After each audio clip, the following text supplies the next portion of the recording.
ಸೊಸೆಯ ಮನೆಯವರು ಮನೆಗೆ ಬಂದಾಗ ಅವಮಾನ ಮಾಡಿದ ಅತ್ತೆಗೆ ಪಾಠ ಕಲಿಸಿದ ಸೊಸೆ. ಸಿಂಚು ಗಂಡ ಹಾಗೂ ಅವಳ ಮಾವ ಬೆಳಗಿನ ತಿಂಡಿಯನ್ನು ತಿಂದ ನಂತರ ತಂದೆ ಮಗ ಇಬ್ಬರು ಕೆಲಸಕ್ಕೆ ಹೊರಡ್ತಾರೆ. ಇತ್ತ ಮನೆಯ ಸೊಸೆ ಸಿಂಚು ಆಗತಾನೆ ಎದ್ದಿದ್ದ ಅವಳ ಅತ್ತೆಗೆ ಕಾಫಿ ಕೊಡಲು ರೂಮಿಗೆ ಹೋಗ್ತಾಳೆ. ಸೊಸೆಯನ್ನು ನೋಡಿದ ಅವಳ ಅತ್ತೆ ಕೋಪದಿಂದ, ನಿನ್ನ ಗಂಡ ಹಾಗೂ ಮಾವನಿಗೆ ತಿಂಡಿ ಕೊಡುವಾಗ ಅತ್ತೆ ಕಾಣಿಸೋದಿಲ್ವೇನೋ?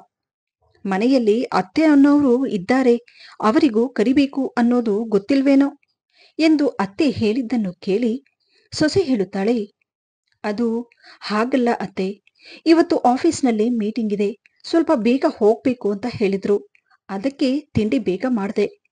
ಜೊತೆಲಿ ಮಾವ ಕೂಡ ನಾನು ಜೊತೆಯಲ್ಲೇ ತಿನ್ಬಿಡ್ತೀನಿ ಅಂತ ಹೇಳಿ ತಿಂಡಿ ತಿಂದ್ರು ಎಂದು ಸೊಸೆ ಹೇಳಿದ್ದನ್ನು ಕೇಳಿ ಅತ್ತೆ ಹೇಳುತ್ತಾರೆ, ಹೌದು, ನನ್ನ ಮಗ ಹೇಗೆ ಅನ್ನೋದು ನನಗೆ ಚೆನ್ನಾಗಿ ಗೊತ್ತು. ಎಷ್ಟಾದ್ರೂ ನೀನು ಮಾವನಿಗೆ ಮುದ್ದಿನ ಸೊಸೆ ಅಲ್ವಾ? ನನ್ನ ಮಗನಿಗೆ ಇದೆಲ್ಲ ಅರ್ಥ ಆಗಲ್ಲ. ನೀನು ನನ್ನ ಮಗನಿಗೂ ಒಳ್ಳೆ ಬಣ್ಣನೇ ಹಚ್ಚಿದೀಯ ಬಿಡು ಎಂದು ಕೋಪದಿಂದ ಅತ್ತೆ ಹೇಳಿದ್ದನ್ನು ಕೇಳಿ, ಇನ್ನು ಇವರು ಆಡೋ ಮಾತುಗಳನ್ನ ಕೆದಕಿ ವಿಷಯವನ್ನು ದೊಡ್ಡದು ಮಾಡಿ ಸಮಯವನ್ನ ವ್ಯರ್ಥ ಮಾಡೋದ್ರಿಂದ ಏನೂ ಅರ್ಥ ಇಲ್ಲ.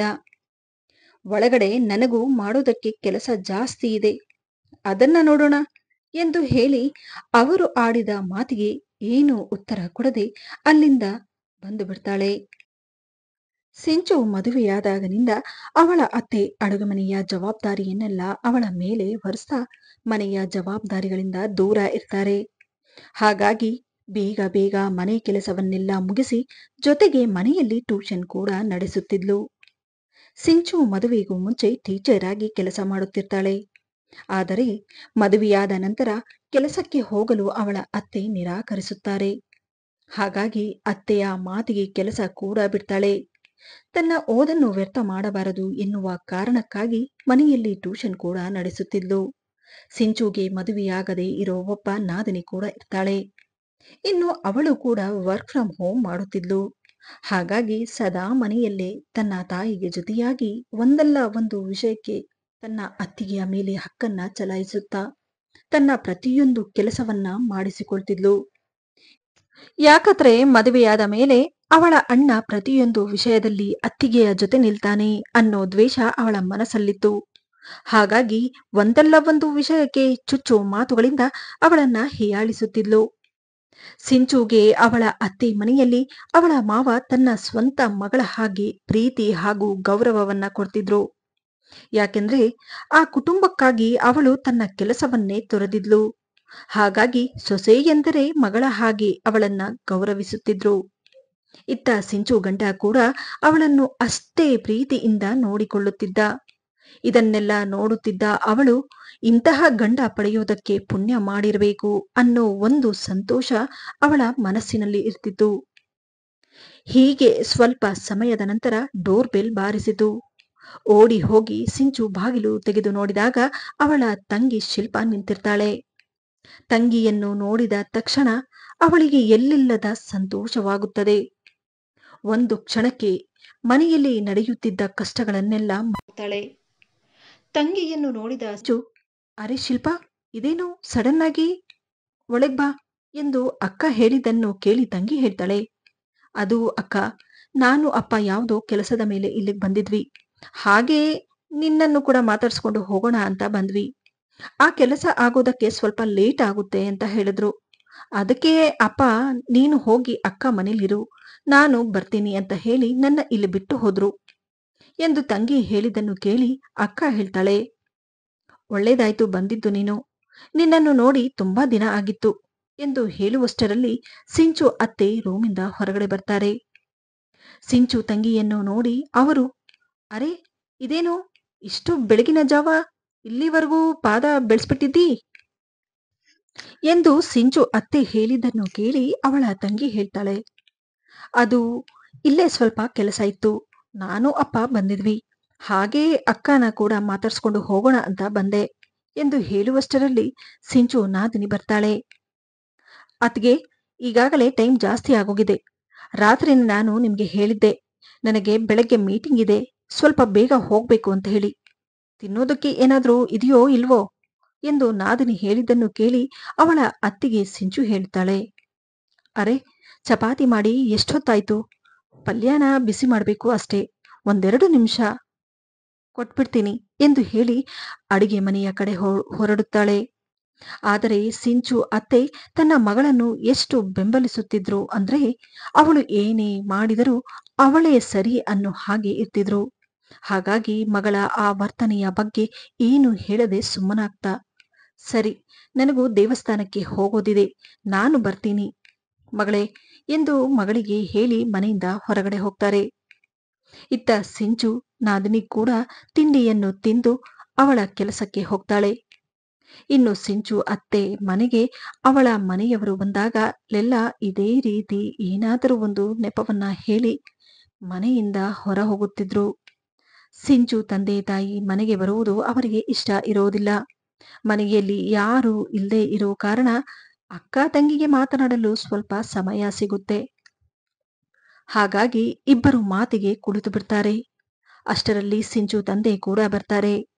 ಮಗಳನ್ನು ನೋಡಿ ಸಂತೋಷ ಪಡುತ್ತಾ ಅವರು ತಂದಿದ್ದ ಬಟ್ಟೆಗಳನ್ನು ಮಗಳಿಗೆ ಕೊಟ್ಟು, ತಗೋ ಮಗಳೇ, ಇದು ನಿನ್ನ ಅಮ್ಮ ನಿನಗೋಸ್ಕರ ತೆಗ್ದಿರೋ ಬಟ್ಟೆಗಳು. ನೀನು ಬರ್ತೀಯ ಅಂತ ಕಾದು ಕಾದು ಸಾಕಾಗೋಯ್ತು. ಆದ್ರೆ ನೀನು ಅತ್ತೆ ಮನೆನ ಬಿಟ್ಟು ಬರೋ ಮಾತೇ ಆಡ್ತಿಲ್ಲ ಎಂದು ತಂದೆ ಹೇಳಿದ ಮಾತನ್ನು ಕೇಳಿ ಮಗಳು ಹೇಳ್ತಾಳೆ, ಅಪ್ಪ, ಇಲ್ಲಿ ಹೇಗೆ ಅನ್ನೋದು ನಿನಗೂ ಚೆನ್ನಾಗಿ ಗೊತ್ತು. ನನಗೂ ಅಲ್ಲಿಗೆ ಬರಬೇಕು ಅನ್ನೋ ಆಸೆ ಇದೆ. ಆದ್ರೆ ಏನು ಮಾಡೋದು ಹೇಳು? ನೋಡೋಣ, ಇನ್ನು 4 ದಿನದಲ್ಲಿ ಮನೆಯಲ್ಲಿ ಪೂಜೆ ಇಟ್ಕೊಂಡಿದ್ದಾರೆ. ಆಗ ನಿಮ್ಮನ್ನ ಕರಿಬಹುದು. ಆಗ ಬೇಕಾದ್ರೆ ಕೇಳ್ಕೊಂಡು ಒಂದು 4 ದಿನದ ಮಟ್ಟಿಗೆ ನಿಮ್ಮ ಜೊತೆ ಬರ್ತೀನಿ ಎಂದು ಹೇಳಿ ಅವಳು ಪಡುತ್ತಿದ್ದ ಕಷ್ಟ ತನ್ನ ತಂದೆಯ ಬಳಿ ತೋರಿಸಿಕೊಳ್ಳದೆ ಹೇಗೋ ಆ ಸಂದರ್ಭವನ್ನ ನಿಭಾಯಿಸುತ್ತಾ, ಸರಿ, ಬಿಸಿ ಬಿಸಿ ಅಡುಗೆ ಆಗಿದೆ, ಇಬ್ರು ಕೈ ತೊಳ್ಕೊಳ್ಳಿ, ಊಟ ಬಡಿಸ್ತೀನಿ ಎಂದು ಮಗಳು ಹೇಳಿದ್ದನ್ನು ಕೇಳಿ, ಇಲ್ಲ ಮಗಳೇ, ಈಗಾಗಲೇ ಸಮಯ ತುಂಬಾ ಹೋಗಿದೆ, ಇನ್ನೊಂದು ಸಲ ಬಂದ್ರೆ ತಿನ್ಕೊಂಡು ಹೋಗ್ತೀವಿ ಎಂದು ಹೇಳಿ ಸಿಂಚು ತಂದೆ ಅವಳ ಅತ್ತೆಗಾಗಿ ಬಹಳ ಹೊತ್ತು ಕಾದ ನಂತರ, ಸರಿ ಮಗನೇ, ಬರ್ತೀವಿ ನಾವು, ನಿಮ್ಮತ್ತೆ ಬಂದ್ರೆ ಹೇಳ್ಬಿಡು ಎಂದು ಹೇಳಿ ಅಲ್ಲಿಂದ ಹೊರಡುತ್ತಾರೆ. ಇಷ್ಟೊತ್ತಾದರೂ ಸಿಂಚು ಅತ್ತೆ ಮನೆಗೆ ಬರದೇ ಇರಲು ಒಂದು ಕಾರಣವೇನೆಂದರೆ, ಸಿಂಚು ಮನೆಯವರ ಬಳಿ ಅವರು ಮಾತನಾಡಲು ಇಷ್ಟಪಡೋದಿಲ್ಲ. ಅವಳ ತಂದೆಗೆ ಇದೇನು ಮೊದಲ ಅನುಭವವಲ್ಲ. ಇದೇ ರೀತಿ 2-3 ಬಾರಿ ಅವಳ ಅತ್ತೆ ಹೀಗೆ ಮಾಡುತ್ತಿದ್ರು. ಅವರ ದೃಷ್ಟಿಯಲ್ಲಿ ಸೊಸೆಯ ತಂದೆ ತಾಯಿಯರ ಬಗ್ಗೆ ಯಾವುದೇ ಗೌರವ ಅನ್ನೋದು ಇರಲಿಲ್ಲ. ಹಾಗಾಗಿ ಅಂದು ಬಹಳ ಸಮಯದ ನಂತರ ಸಿಂಚು ಅತ್ತೆ ಮನೆಗೆ ಬರ್ತಾರೆ. ಸಿಂಚು ತಂದೆ ತಂದಿದ್ದ ಸ್ವೀಟ್ ಬಾಕ್ಸ್ ಅನ್ನ ನೋಡಿ, ಇದೇನು ಮಗಳ ಮನೆಗೆ ಬಂದ್ರೆ ಹೀಗ ಬರೋದು? ನನ್ನ ಮಗ ಹಬ್ಬ ಹರಿದಿನಗಳಲ್ಲಿ ನಿಮ್ಮ ತಂದೆ ತಾಯಿಗೆ ಎಷ್ಟೆಲ್ಲ ಮಾಡ್ತಾನೆ. ಇನ್ನು ಇವರು ತಂದಿರುವ ಸಿಹಿಯನ್ನು ನೋಡಿದ್ರೆ ಒಬ್ಬರಿಗಾದ್ರೆ ಇನ್ನೊಬ್ಬರಿಗಾಗೋದಿಲ್ಲ. ಈ ರೀತಿ ತಂದ್ರೆ ಎಷ್ಟು, ತರದೆ ಇದ್ರೆ ಎಷ್ಟು, ಅದೇನ್ ಜನನೋ ಏನೋ ಎಂದು ಹೇಳುವುದನ್ನು ನೋಡಿ ಆಗ ತಾನೇ ಮನೆಗೆ ಬಂದಿದ್ದ ಮಗಳು ಹೇಳ್ತಾಳೆ, ಹೌದು, ಅದಕ್ಕೆ ಮತ್ತೆ ಪ್ರತಿಯೊಂದು ಹಬ್ಬಕ್ಕೂ ಅತ್ತಿಗೆ ಅವರ ತಂದೆ ತಾಯಿಗೆ ಅಣ್ಣ ಬಟ್ಟೆಗಳನ್ನು ತೆಗೆದುಕೊಂಡು ಹೋಗೋದು. ಇದನ್ನೆಲ್ಲ ನೋಡಿದ್ರೆ ಅಣ್ಣ ಯಾಕೆ ಈ ರೀತಿ ಮಾಡ್ತಿದ್ದಾನೆ ಅನ್ನೋದು ಗೊತ್ತಾಗಲ್ವಾ ಅಮ್ಮ ಎಂದು ಮಗಳು ಹೇಳಿದ್ದನ್ನು ಕೇಳಿ ಅವಳ ಅತ್ತಿಗೆಗೆ ಎಲ್ಲೆಲ್ಲದ ಕೋಪ ಬಂದು, ನೋಡಿ ಅತ್ತೆ, ನಿಮ್ಮ ಮಗನ ದುಡ್ಡಿಂದ ನನ್ನ ತಂದೆ ತಾಯಿಗೆ ಯಾವತ್ತೂ ಬಟ್ಟೆ ತಗೊಂಡು ಹೋಗ್ಲಿಲ್ಲ. ಅದು ನಾನು ಟ್ಯೂಷನ್ ಮಾಡ್ತಾ ದುಡ್ದಿರೋ ದುಡ್ಡಲ್ಲಿ ಬಟ್ಟೆಗಳನ್ನ ತೆಗೆದುಕೊಂಡು ಹೋಗಿರೋದು. ನಮ್ಮ ತಂದೆ ತಾಯಿ ಅಷ್ಟೊಂದು ಗತಿಗೆಟ್ಟಿಲ್ಲ. ಯಾರು ಹೇಗೆ ಅನ್ನೋದು ನಮ್ಮ ತಂದೆ ತಾಯಿಗೂ ಚೆನ್ನಾಗಿ ಗೊತ್ತು ಎಂದು ಹೇಳಿ ಕೋಪದಿಂದ ಅಡುಗೆ ಮನೆಗೆ ಹೋಗ್ತಾಳೆ. ಆದರೆ ಇಷ್ಟೆಲ್ಲ ಮಾಡಿದ ಮೇಲೂ ಅವಳ ಅತ್ತೆ ಹಾಗೂ ನಾದನಿಗೆ ಸಮಾಧಾನ ಆಗೋದಿಲ್ಲ. ಇತ್ತ ಮನೆಯಲ್ಲಿ ಪೂಜೆ ಇರೋ ಕಾರಣ ಬೇರೆ ದಿನದಿಂದಲೇ ಪೂಜೆಯ ಸಿದ್ಧತೆಗಳನ್ನ ಪ್ರಾರಂಭಿಸುತ್ತಾರೆ. ಇದರಲ್ಲಿ ಮನೆಯ ಸೊಸೆ ಮನೆಯ ಕೆಲಸದ ಜೊತೆ ಪೂಜೆಯ ತಯಾರಿ ಎಲ್ಲ ಸಂಪೂರ್ಣವಾಗಿ ಬೆಂಬಲಿಸುತ್ತಾಳೆ. ಮನೆಯ ಕೆಲವು ನೆಂಟರಿಗೆ ಫೋನ್ನ ಮೂಲಕ ಕರೆಯುತ್ತಾರೆ. ಜೊತೆಗೆ ಸಿಂಚು ತಂದೆ ತಾಯಿಯನ್ನು ಕೂಡ ಕರೆಯುತ್ತಾರೆ. ಕೊನೆಗೂ ಅಂದು ಪೂಜೆಯ ದಿನ ಮನೆ ತುಂಬಾ ನೆಂಟರಿರ್ತಾರೆ. ಸಿಂಚು ಮಾವ ರೂಮಲ್ಲಿ ರೆಡಿಯಾಗುತ್ತಿದ್ದ ಅವರ ಹೆಂಡತಿಯ ಬಳಿ ಹೇಳ್ತಾರೆ, ನೋಡು, ಮನೆಯಲ್ಲಿ ಎಲ್ಲ ಒಳ್ಳೇದಾಗ್ಲಿ ಅಂತ ಹೇಳಿ ಈ ಪೂಜೆನ ಇಟ್ಕೊಂಡಿದ್ದೀವಿ. ಮನೆ ತುಂಬಾ ನೆಂಟರಿದ್ದಾರೆ. ನಿನ್ನ ಸೊಸೆಯ ಜೊತೆ ಯಾವುದೇ ಚಿಕ್ಕ ಪುಟ್ಟ ವಿಷಯಕ್ಕಾಗಲಿ ಮನೆಯಲ್ಲಿ ಕಲಹ ವೈಷಮ್ಯ ಹುಟ್ಟು ಹಾಕ್ಬೇಡ. ಇದು ನಮ್ಮ ಮನೆ ಮರ್ಯಾದೆ ಪ್ರಶ್ನೆ ಎಂದು ಹೇಳಿದ್ದನ್ನು ಕೇಳಿ ಕೋಪದಿಂದ ಸಿಂಚು ಅತ್ತೆ ಹೇಳ್ತಾರೆ, ಏನ್ ನಿಮ್ಮ ಮಾತಿನ ಅರ್ಥ? ಈ ಮನೆಯಲ್ಲಿ ಏನು ನಡೆದ್ರೂ ಅದಕ್ಕೆಲ್ಲ ನಾನೇ ಹೊಣೆ ಆಗ್ತೀನಿ ಅಲ್ವಾ? ನಿಮಗೆ ನಿಮ್ಮ ಮುದ್ದಿನ ಸೊಸೆ ಬಿಟ್ರೆ ಬೇರೆ ಏನು ಕಾಣಿಸೋದಿಲ್ಲ. ಎಲ್ಲಿ ಹೇಗಿರಬೇಕು ಅನ್ನೋದು ನನಗೂ ಚೆನ್ನಾಗಿ ಗೊತ್ತು ಎಂದು ಹೇಳಿ ಕೋಪದಿಂದ ಹೊರಗಡೆ ಬರ್ತಾರೆ. ಇತ್ತ ಪೂಜೆಯ ದಿನ ಮನೆಯ ಸೊಸೆ ಸಿಂಚು ಮಾಡಿದ ಎಲ್ಲ ಏರ್ಪಾಡುಗಳನ್ನು ನೋಡಿ ಎಲ್ಲರೂ ಅವಳನ್ನ ಹೊಗಳುತ್ತಿದ್ರು. ಇದನ್ನೆಲ್ಲ ನೋಡುತ್ತಿದ್ದ ಅವಳ ಅತ್ತೆಗೆ ಸಹಿಸಲಾಗೋದಿಲ್ಲ. ಆದರೂ ಎಲ್ಲರ ಮುಂದೆ ಸಂತೋಷವಾಗಿ ಇರುವ ಹಾಗೆಯೇ ಇರ್ತಿದ್ರು. ಪೂಜೆ ಎಲ್ಲ ಮುಗಿದ ನಂತರ ಮನೆಗೆ ಪೂಜೆಗೆಂದು ಬಂದ ನೆಂಟರೆಲ್ಲ ಒಬ್ಬೊಬ್ಬರಾಗಿ ಅವರ ಮನೆಗಳಿಗೆ ಹೊರಡುತ್ತಾರೆ. ಇತ್ತ ಸಿಂಚು ತಂದೆ ತಾಯಿ ಕೂಡ ಮನೆಗೆ ಹೊರಡಲು ನಿಂತಿರ್ತಾರೆ. ಅಷ್ಟರಲ್ಲಿ ಸಿಂಚು ನಾದಿನಿ ಹಾಲ್ನಲ್ಲಿದ್ದ ತನ್ನ ತಾಯಿಯನ್ನು ಜೋರಾಗಿ ಕರೆಯುತ್ತಾ, ಅಮ್ಮ ಬಾ ಇಲ್ಲಿ ಎಂದು ಕರೆದಿದ್ದನ್ನು ಕೇಳಿ ಅವಳ ತಾಯಿ ಗಾಬರಿಯಿಂದ ರೂಮಿಗೆ ಬಂದಾಗ ಅವಳು ತನ್ನ ಕುತ್ತಿಗೆಗೆ ಕೈಯಿಟ್ಟು ಹೇಳಿದ್ಲು, ಅಮ್ಮ, ನನ್ನ ನೆಕ್ಲೆಸ್ ಕಾಣಿಸ್ತಿಲ್ಲ. ನಾನು ಬಟ್ಟೆ ಚೇಂಜ್ ಮಾಡೋದಕ್ಕಂತ ಬಂದೆ. ನನ್ನ ನೆಕ್ಲೆಸ್ ಅನ್ನ ತೆಗೆದು ಇಲ್ಲೇ ಇಟ್ಟಿದ್ದೆ. ಅಷ್ಟರಲ್ಲಿ ಕರೆಂಟ್ ಹೊರಟೋಯ್ತು. ಕರೆಂಟ್ ಬಂದ ಮೇಲೆ ಎಲ್ಲ ಕಡೆ ಹುಡುಕದೆ, ಆದರೆ ನೆಕ್ಲೆಸ್ ಮಾತ್ರ ಎಲ್ಲೂ ಕಾಣಿಸ್ತಿಲ್ಲ. ತುಂಬಾ ಆಸೆಯಿಂದ ಹಾಕ್ಕೊಂಡಿದ್ದೆ, ಆದ್ರೆ ಯಾರು ಎತ್ಕೊಂಡಿದ್ದಾರೆ ಅನ್ನೋದು ಗೊತ್ತಿಲ್ಲ ಎಂದು ಹೇಳಿ ತಾಯಿಯ ಬಳಿ ಅಳಲು ತೋಡಿಕೊಳ್ಳುವಷ್ಟರಲ್ಲಿ ಅವಳ ಅಣ್ಣ ಅಲ್ಲಿಗೆ ಬಂದು, ನೋಡು, ಮನೇಲಿ ಸಿಂಚು ತಂದೆ ತಾಯಿ ಇದ್ದಾರೆ, ಸ್ವಲ್ಪ ಮೆಲ್ಲಗೆ ಮಾತಾಡು ಎಂದು ಅವಳ ಅಣ್ಣ ಹೇಳಿದ್ದನ್ನು ಕೇಳಿ ಅವನ ತಾಯಿಗೆ ಎಲ್ಲಿಲ್ಲದ ಕೋಪ ಬರುತ್ತೆ. ಏನ್ ನಿಮ್ಮ ಅತ್ತೆ ಮಾವ ಇದ್ರೆ ನಾವು ಜೋರಾಗಿ ಮಾತಾಡಬಾರ್ದಾ? ಮೊನ್ನೆ ತಾನೇ ಅವಳಿಗೆ ಅಷ್ಟು ಚೆನ್ನಾಗಿರೋ ನೆಕ್ಲೆಸ್ನ ತಂದು ಹಾಕಿದ್ವಿ. ಇಷ್ಟು ದಿನ ಹೋಗದೆ ಇರೋದು ಈಗ ಹೋಗಿದೆ ಅಂದ್ರೆ ಅದನ್ನ ಯಾರೋ ಕದ್ದಿದ್ದಾರೆ ಅಂತ ತಾನೇ ಅರ್ಥ. ಪೂಜೆ ಎಲ್ಲ ಮುಗಿದ ತಕ್ಷಣ ಎಲ್ಲರೂ ಅವರವರ ಮನೆಗಳಿಗೆ ಹೋದ್ರು. ಇನ್ನು ಮನೆಯಲ್ಲಿ ಯಾರಿದ್ದಾರೋ ಅವರೇ ಈ ಕೆಲ್ಸನ ಮಾಡಿರೋದಲ್ವಾ? ನಾವು ಕೂಡ ದುಡ್ಡು ಹಾಕಿ ತಂದಿರುವ ಒಡವೆ ಅದು. ನಾನೇ ಹೋಗಿ ಕೇಳ್ತೀನಿ, ನೀನು ಬಾ ಈ ಕಡೆ ಎಂದು ಹೇಳುವಷ್ಟರಲ್ಲಿ ಎಲ್ಲವನ್ನೂ ಕೇಳಿಸಿಕೊಂಡ ಸೊಸೆ ರೂಮಿಗೆ ಬಂದು ತನ್ನ ತಂದೆ ತಾಯಿಯ ಮೇಲೆ ಹಾಕಿದ ಅಪವಾದವನ್ನು ಸಹಿಸಿಕೊಳ್ಳಲಾಗದೆ ಇಷ್ಟು ದಿನದಿಂದ ಎಲ್ಲವನ್ನು ಸಹಿಸಿಕೊಂಡು ಹೋಗುತ್ತಿದ್ದ ಅವಳಿಗೆ ಎಲ್ಲಿಲ್ಲದ ಕೋಪ ಬರುತ್ತೆ. ತನ್ನ ಅತ್ತೆಯ ಬಳಿ ಬಂದು, ಏನು ಹೇಳ್ತಾ ಇದ್ದೀರಾ ಅತ್ತೆ ನೀವು? ನಿಮ್ಮನ್ನ ಏನಂತ ತಿಳ್ಕೊಂಡಿದ್ದೀರಾ ನೀವು? ಬಾಯಿಗೆ ಬಂದ ಹಾಗೆಲ್ಲ ಮಾತಾಡ್ತಾ ಇದ್ದೀರಲ್ಲ ನೀವು ಎಂದು ಸೊಸೆ ಹೇಳಿದ್ದನ್ನು ಕೇಳಿ ಅವಳ ಅತ್ತೆ ಹೇಳ್ತಾರೆ, ಏನ್ ಮಾತಾಡ್ತಾ ಇದ್ದೀನಿ ಅನ್ನೋದು ಇಷ್ಟೊತ್ತಿಂದ ಕೇಳಿಸ್ಕೊಂಡಿಲ್ವಾ ನೀನು? ಅದಕ್ಕೆ ಅವಳು ಹೇಳ್ತಾಳೆ, ಹಾಗಾದ್ರೆ ನೀವು ಹೇಳ್ತಾ ಇರೋದು ನನ್ನ ತಂದೆ ತಾಯಿ ಕಳ್ತನ ಮಾಡಿದ್ದಾರೆ ಅಂತ ಹೇಳ್ತಾ ಇದ್ದೀರಾ? ನೋಡಿ ಅತ್ತೆ, ಇಷ್ಟು ದಿನದಿಂದ ನನ್ನ ತಂದೆ ತಾಯಿ ಬಗ್ಗೆ ನೀವೇನೇ ಹೇಳಿದ್ರೂ ಅದನ್ನ ನಾನು ಸಹಿಸಿಕೊಂಡು ಹೋಗ್ತಿದ್ದೆ. ಆದ್ರೆ ಇವತ್ತು ಇದೆಲ್ಲ ಮಿತಿ ಮೀರಿದೆ. ಇಷ್ಟು ದಿನದಿಂದ ನೀವು, ನಿಮ್ಮ ಮಗಳು ನನಗೆ ಎಷ್ಟೇ ಕಷ್ಟ ಕೊಟ್ರು ಮನೆ ಅಂದ ಮೇಲೆ ಅದೆಲ್ಲ ಇದ್ದೇ ಇರುತ್ತೆ ಅಂತ ಹೇಳಿ ಅದನ್ನೆಲ್ಲ ನಾನು ಸಹಿಸಿಕೊಂಡು ಹೋಗ್ತಿದ್ದೆ. ಆದ್ರೆ ಇವತ್ತು ನೀವು ವಯಸ್ಸಿಗೆ ಮೀರಿದ ಮಾತುಗಳನ್ನ ಆಡ್ತಾ ಇದ್ದೀರಾ. ನಿಮ್ಮ ಮಗಳ ಒಡವೆ ಕದಿಯುವಷ್ಟು ಗತಿ ಕೆಟ್ಟಿ ನಿಮ್ಮ ಮನೆಗೆ ಬಂದಿಲ್ಲ ನನ್ನ ತಂದೆ ತಾಯಿ. ನೀವು ಕರೆದಿದ್ದಕ್ಕೆ ಇಲ್ಲಿವರೆಗೂ ಬಂದಿರೋದು. ಅಂತ ಕೆಲಸ ಮಾಡುವಷ್ಟು ಕೀಳು ಬುದ್ಧಿ ಅವರಿಗಿಲ್ಲ. ಅವರನ್ನ ಅವಮಾನ ಮಾಡಬೇಕು ಅಂತ ಹೇಳಿ ನೀವು ಅವರನ್ನ ಇಲ್ಲಿಗೆ ಕರೆಸ್ತೀರಾ ಅನ್ಸುತ್ತೆ ಎಂದು ಸೊಸೆ ಹೇಳಿದ್ದನ್ನು ಕೇಳಿ ಅವಳ ಅತ್ತೆ ಹೇಳ್ತಾರೆ, ನೋಡ್ದೇನಪ್ಪ ನಿನ್ನ ಹೆಂಡತಿ ಎಷ್ಟೆಲ್ಲ ಮಾತಾಡ್ತಿದ್ದಾಳೆ ಅಂತ ಹೇಳಿ. ಯಾರ ಹತ್ತಿರ ಮಾತಾಡ್ತಾ ಇದ್ದಾಳೆ ಅನ್ನೋ ಪರಿಜ್ಞಾನ ಇಲ್ಲದೆ ಯಾವ ರೀತಿ ಮಾತಾಡ್ತಿದ್ದಾಳೆ ನೋಡು ಎಂದು ಹೇಳಿದ್ದನ್ನು ಕೇಳಿ ಮಗ ಹೇಳ್ತಾನೆ, ನೋಡಮ್ಮ, ಒಡವೆ ಯಾರು ಎತ್ಕೊಂಡಿದ್ದಾರೆ ಅನ್ನೋದು ಯಾರಿಗೂ ಗೊತ್ತಿಲ್ಲ. ನಿನ್ನ ಮಗಳ ಎಲ್ಲಾದ್ರೂ ಇಟ್ಟಿರಬಹುದು ನೋಡು. ಪೂಜೆಗಂತ ಬಂದು ಇಂಥ ಕೆಲಸನ ಯಾರೂ ಮಾಡೋದಿಲ್ಲ ಎಂದು ಮಗ ಹೇಳಿದ್ದನ್ನು ಕೇಳಿ ಅವನ ತಾಯಿ ಹೇಳ್ತಾರೆ, ಏನು ಮಾತಾಡ್ತಾ ಇದ್ದೀಯಾ ನೀನು? ನಿನ್ ತಂಗಿ ಅವಳ ಒಡವೆನ ಅವಳೆ ಹೇಗೆ ಕದಿತಾಳೋ ಎಂದು ತಾಯಿ ಹೇಳಿದ್ದನ್ನು ಕೇಳಿ ಸಿಂಚು ಹೇಳ್ತಾಳೆ, ನೋಡಿ ಅತ್ತೆ, ಒಡವೆನ ಯಾರು ಎತ್ಕೊಂಡಿದ್ದಾರೆ ಅನ್ನೋದು ನಿಮಗೆ ಗೊತ್ತಾ?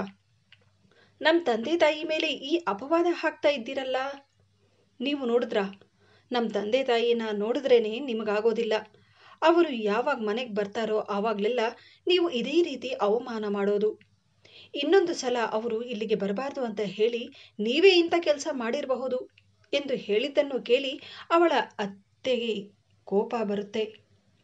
ಏನು ಹೇಳ್ತಾ ಇದ್ದೀಯಾ ಅನ್ನೋದನ್ನ ನೆನಪಲ್ಲಿಟ್ಕೊಂಡು ಮಾತಾಡು ಎಂದಾಗ, ನೋಡಿ ನಾನೇನು ಮಾತಾಡ್ತಾ ಇದ್ದೀನಿ ಅನ್ನೋದು ನನಗೆ ಚೆನ್ನಾಗಿ ಗೊತ್ತು. ನೀವು ನನ್ನ ತಂದೆ ತಾಯಿ ಮೇಲೆ ಅಂಥ ಅಪವಾದ ಹಾಕ್ತಾ ಇದ್ದೀರಾ ಅಂದಮೇಲೆ ನೀವು ನಿಮ್ಮ ಮಗಳೇ ಈ ಕೆಲಸನ ಮಾಡಿರಬಹುದು. ನೋಡಿ ನಿಮ್ಮ ಮಗಳು ಹೇಗೆ ಅನ್ನೋದು ನನಗೂ ಚೆನ್ನಾಗಿ ಗೊತ್ತು. ಒಂದು ಕೆಲಸ ಮಾಡೋಣ, ಒಡವೆನ ಯಾರು ಕದ್ದಿದ್ದಾರೆ ಅನ್ನೋದು ಗೊತ್ತಾಗಬೇಕು ಅನ್ನೋದಾದರೆ ಒಂದು ಕಂಪ್ಲೇಂಟ್ ಕೊಡೋಣ, ಆಗ ಎಲ್ಲ ವಿಷಯ ಹೊರಗಡೆ ಬರುತ್ತೆ ಎಂದು ಸೊಸೆ ಹೇಳಿದ್ದೇ ತಡ. ಅವಳ ಅತ್ತೆ ಹೇಳ್ತಾರೆ, ಅಯ್ಯೋ ದೇವ್ರೇ, ನಮ್ಮ ಮರ್ಯಾದೆಯನ್ನೆಲ್ಲ ಬೀದಿಗೆ ಹಾಕಬೇಕು ಅಂತ ಎಷ್ಟು ದಿನದಿಂದ ಕಾಯ್ತಾ ಇದ್ದೆ ನೀನು ಎಂದು ಹೇಳಿದ ತಕ್ಷಣ ಅವಳ ನಾದಿನಿ ಗಾಬರಿ ಪಡುತ್ತಾ, ಹೌದಮ್ಮ, ನೀನು ಹೇಳುತ್ತಿರುವುದು ಸರಿನೇ, ಇದು ನಮ್ಮ ಮನೆ ಮರ್ಯಾದೆ ಪ್ರಶ್ನೆ. ಕಂಪ್ಲೇಂಟ್ ಅಂತ ಹೋದರೆ ನಮ್ಮ ಮರ್ಯಾದೆ ಇರುತ್ತಾ ಎಂದು ನಾದಿನಿ ಹೇಳಿದ್ದನ್ನು ಕೇಳಿ ಅವಳ ಅತ್ತಿಗೆಗೆ ಎಲ್ಲಿಲ್ಲದ ಕೋಪ ಬಂದು, ಹಾಗಾದರೆ ಒಡವೆ ನೀವೇ ಎಲ್ಲೋ ಇಟ್ಟಿದ್ದೀರಾ ಅಂತ ಅರ್ಥ ಆಗ್ತಿದೆ, ಅದು ಎಲ್ಲಿದೆ ಅಂತ ಹೇಳಿ ಈಗಲೇ ಗೊತ್ತಾಗುತ್ತೆ ಎಂದು ಹೇಳಿ ಆ ರೂಮನ್ನೆಲ್ಲ ಸಿಂಚುನೇ ಹುಡುಕಲು ಶುರು ಮಾಡ್ತಾಳೆ. ಆಗ ಅವಳ ನಾದಿನಿಯ ಕಬೋರ್ಡನ್ನು ತೆಗೆದಾಗ ಕಬೋರ್ಡ್ನಲ್ಲೇ ಬಟ್ಟೆಗಳ ಕೆಳಗೆ ಆ ನೆಕ್ಲೆಸನ್ನು ಇಟ್ಟಿರುವುದನ್ನು ನೋಡಿದ ಸಿಂಚು ತಕ್ಷಣವೇ ಅದನ್ನು ತಂದು ಎಲ್ಲರ ಮುಂದೆ ಇಟ್ಟು, ಈಗ ಇದಕ್ಕೆ ಏನು ಹೇಳ್ತೀರಾ ಅತ್ತೆ, ಇದು ನಮ್ಮ ತಂದೆ ತಾಯಿ ಬ್ಯಾಗ್ನಲ್ಲ ಇದ್ದಿದ್ದು, ನಿಮ್ಮ ಮಗಳ ಬಟ್ಟೆಗಳಲ್ಲೇ ಇತ್ತು ಎಂದು ಹೇಳುವಷ್ಟರಲ್ಲಿ ಸಿಂಚು ಗಂಡ ಹೇಳಿದ, ನಾನು ನಿನ್ನಿಂದ ಇದನ್ನ ನಿರೀಕ್ಷಿಸಿರಲಿಲ್ಲ. ಸಿಂಚು ಹಾಗೂ ಅವರ ತಂದೆ ತಾಯಿಯ ಮರ್ಯಾದೆ ತೆಗೆಯೋದಕ್ಕೋಸ್ಕರ ಇಂಥ ಕೆಲಸ ಮಾಡ್ತೀರಾ ಅಂತ ನಾನು ಅಂದ್ಕೊಂಡಿರಲಿಲ್ಲ. ಅವಳ ಗೌರವದ ಬಗ್ಗೆ ಒಂದು ಕ್ಷಣವೂ ಯೋಚಿಸದ ನೀವು ಇಷ್ಟು ದೊಡ್ಡ ಸಂಚು ರೂಪಿಸಿದ್ದೀರಿ. ಅದು ಮನೆ ತುಂಬ ಅತಿಥಿಗಳ ಮುಂದೆ ಇದನ್ನು ಮಾಡಿದ್ದೀರಿ, ಅತಿಥಿಗಳ ನಡುವೆ ಈ ಸಾಧನೆ ಮಾಡಿದ್ದೀರಾ ಎಂದು ಮಗ ಹೇಳಿದ್ದನ್ನು ಕೇಳಿ ಅವನ ತಾಯಿ ತನ್ನ ಮಗಳನ್ನು ಬಿಟ್ಟು ಕೊಡದೆ ಮಧ್ಯೆ ಬಂದು, ನೀನು ನಿನ್ನ ಸ್ವಂತ ತಂಗಿಗೆ ಹೆಚ್ಚಿನ ಗೌರವವನ್ನು ಕೊಟ್ಟಿದ್ದಿದ್ರೆ ಇಷ್ಟೆಲ್ಲ ಆಗ್ತಿತ್ತಾ ಎಂದು ತಾಯಿ ಹೇಳಿದ್ದನ್ನು ಕೇಳಿ ಮಗ ಹೇಳ್ತಾನೆ, ಅಮ್ಮ, ನಾನು ನಿಮ್ಮ ಹಾಗೂ ಅವಳ ಬಗ್ಗೆ ಎಷ್ಟು ಗೌರವ ಇಟ್ಕೊಂಡಿದ್ದೆ, ಆದರೆ ಇವತ್ತು ಎಲ್ಲರ ಮುಂದೆ ನನ್ನ ಮರ್ಯಾದೆ ಕೂಡ ತೆಗೆದುಬಿಟ್ರಿ ನೀವು ಸಿಂಚು ಹಾಗೂ ಅವಳ ತಂದೆ ತಾಯಿ ಜೊತೆ ಇಷ್ಟು ದಿನದಿಂದ ನೀವು ಮಾಡ್ತಾ ಇದ್ದಿದ್ದನ್ನು ನೋಡಿಕೊಂಡು ನಾನು ಸುಮ್ಮನೆ ಇರ್ತಿದ್ದೆ. ಒಂದಲ್ಲ ಒಂದು ದಿನ ಸಿಂಚುವಿನ ಒಳ್ಳೆಯ ಗುಣ ನಿಮ್ಮನ್ನ ಸರಿಪಡಿಸುತ್ತೆ ಅನ್ನೋ ಭರವಸೆ ನನಗಿತ್ತು, ಆದರೆ ಅವಳ ಒಳ್ಳೆಯ ಗುಣವನ್ನು ಈ ರೀತಿ ಉಪಯೋಗಿಸ್ಕೊಳ್ತೀರಾ ಅಂತ ನನಗೆ ಗೊತ್ತಿರಲಿಲ್ಲ. ಅವಳ ಹೆತ್ತವರ ಗೌರವವನ್ನು ಹಾಳು ಮಾಡಿದ್ದೀರಿ ಎಂದು ಮಗ ಹೇಳಿದ್ದನ್ನು ಕೇಳಿ ತಾಯಿ ಹಾಗೂ ಮಗಳಿಗೆ ಒಂದು ರೀತಿಯ ಮುಜುಗರವಾಗಿ ಏನು ಹೇಳಬೇಕು ಅನ್ನೋದು ಗೊತ್ತಾಗದೆ, ನೋಡಪ್ಪ, ಅವಳು ಇನ್ನೂ ಚಿಕ್ಕ ಹುಡುಗಿ, ಒಡವೆನ ಎಲ್ಲೋ ಇಟ್ಟುಬಿಟ್ಟು ಮರ್ತಿದ್ಲು ಅನಿಸುತ್ತೆ ಎಂದು ಅವನ ತಾಯಿ ಹೇಳಿದ್ದನ್ನು ಕೇಳಿ ಅವನ ತಂದೆ ಹೇಳ್ತಾರೆ, ಇದೆಲ್ಲ ನಿನ್ನ ಸಲಹೆಯಿಂದ ಆಗಿರೋದು, ಮುಂದೊಂದು ದಿನ ನೀವಿಬ್ಬರು ಸುಧಾರಿಸ್ಕೊಳ್ತೀರಾ ಅಂದ್ಕೊಂಡಿದ್ದೆ, ಆದರೆ ಇವತ್ತು ನೀವು ಮಾಡಿರೋ ಕೆಲಸಕ್ಕೆ ಎಲ್ಲರ ಮುಂದೆ ಮುಜುಗರಕ್ಕೆ ಈಡಾಗಿದ್ದೇವೆ ಎಂದು ಹೇಳುತ್ತಾ ತನ್ನ ಸೊಸೆ ಹಾಗೂ ಅವರ ತಂದೆ ತಾಯಿಯ ಬಳಿ, ನೋಡಿ, ಏನು ಅವಳು ಚಿಕ್ಕ ಹುಡುಗಿ, ಗೊತ್ತಿಲ್ಲದೆ ಮಾಡಿಬಿಟ್ಟಿದ್ದಾಳೆ, ನೀವು ಮಾತ್ರ ಅದನ್ನು ಮನಸ್ಸಲ್ಲಿ ಹಾಕ್ಕೋಬೇಡಿ, ನಮ್ಮನೆ ಸೊಸೆ ಹೇಗೆ ಅನ್ನೋದು ನನಗೆ ಚೆನ್ನಾಗಿ ಗೊತ್ತು ಎಂದು ಹೇಳಿ ಅವರನ್ನು ಸಮಾಧಾನ ಮಾಡ್ತಾರೆ. ಇತ್ತ ಮಾವ ಹೇಳಿದ ಮಾತನ್ನು ಕೇಳಿ ಸೊಸೆ ಹೇಳ್ತಾಳೆ, ನೋಡಿ ಮಾವ, ದೊಡ್ಡವರಾಗಿ ಅವರು ಮಾಡಿರೋ ಈ ಕೆಲಸಕ್ಕೆ ಅವರಿಗೆ ಮುಜುಗರ ಆಗಿದೆ, ಇನ್ನು ನಾನೇನು ಹೇಳಲಿ ಎಂದು ಹೇಳಿ ಸುಮ್ಮನಾಗ್ತಾಳೆ. ಇಲ್ಲಿ ಅರ್ಥ ಮಾಡಿಕೊಳ್ಳಬೇಕಾದ ವಿಷಯವೇನೆಂದರೆ, ಸಂಬಂಧಗಳು ಯಾವುದೇ ಆಗಿರಲಿ, ಸಂಬಂಧದಲ್ಲಿ ದ್ವೇಷ ಸಾಧಿಸುವುದರಿಂದ ಬಿರುಕು ಉಂಟಾಗುತ್ತೆ ಹೊರತು ಪ್ರೀತಿಯಾಗಲಿ ಅಥವಾ ನಂಬಿಕೆಯಾಗಲಿ ಹುಟ್ಟೋದಿಲ್ಲ. ಈ ವಿಡಿಯೋದಿಂದ ನಿಮಗೇನಾದರೂ ಉಪಯೋಗವಾದಲ್ಲಿ ವಿಡಿಯೋಗೆ ಒಂದು ಲೈಕ್ ಮಾಡಿ, ಆದಷ್ಟು ವಿಡಿಯೋಸನ್ನು ಶೇರ್ ಮಾಡಿ ಹಾಗೂ ನನ್ನ ಚಾನಲನ್ನು ಸಬ್ಸ್ಕ್ರೈಬ್ ಮಾಡುವುದನ್ನು ಮರೆಯಬೇಡಿ.